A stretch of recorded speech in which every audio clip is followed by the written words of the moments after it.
I'm Dan O'Day, and that's Jim Johnson of the Accents class. Jim, just a couple of days ago, somebody told me that they have to learn a New York City accent for a play. And my immediate response was, which one? So I guess my question for you is, am I correct that there really are many New York City accents? And if so, are they separate and distinct from one another, or is it more of a continuum?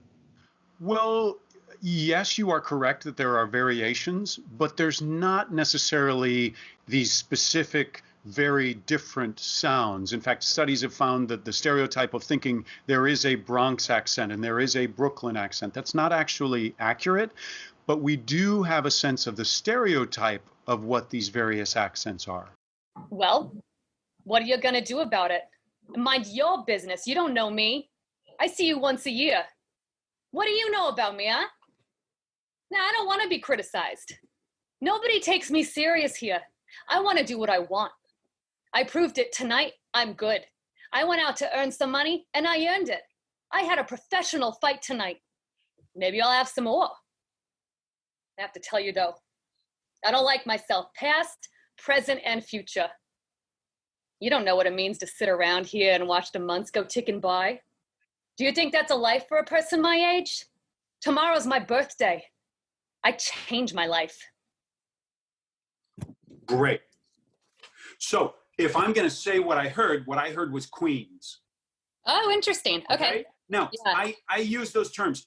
None of what I'm saying is true. Okay? Be aware. Yeah. There is not a Bronx accent. There is not a Brooklyn accent. There is not a Queens accent. But there are the stereotypes of those. Right. And what Queens is the meeting land between Brooklyn and Bronx.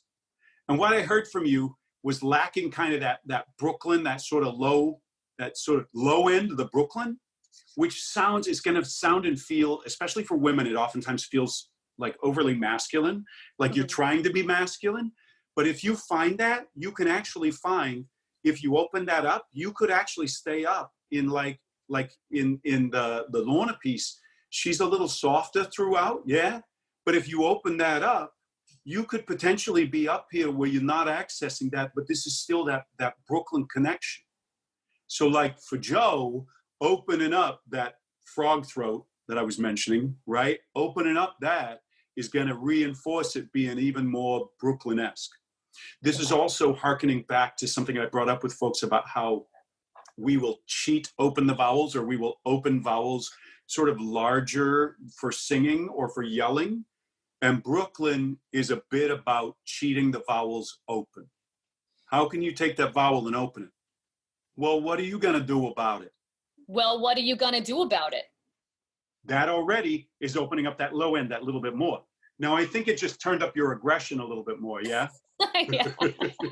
And I totally get it. That's why this Brooklyn one sounds so aggressive. Yeah. Are we going fisticuffs tonight? Yeah. Yeah. Yeah. So now say, go into the you don't know me. You don't know me. I see you once a year. What do you know about me? What do you know about me? I don't want to be criticized. Nobody takes me serious here. I want to do what I want. That's great. That's great. Now you're really finding that. Yes, that's it. Now you're really finding that low. I want to do what I want.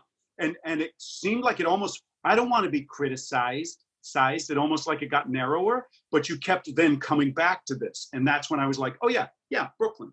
Because then you went to where it was like, yeah, Brooklyn. Well, okay, New York, Brooklyn. Yeah, New York, yeah. New York. But we didn't get a moment of like Bronx, wait a minute, or Boston, or Cockney, right. Something else. But it kept being New York, Brooklyn. Okay, Brooklyn. So there was a lot of Brooklyn that was happening there. That's great.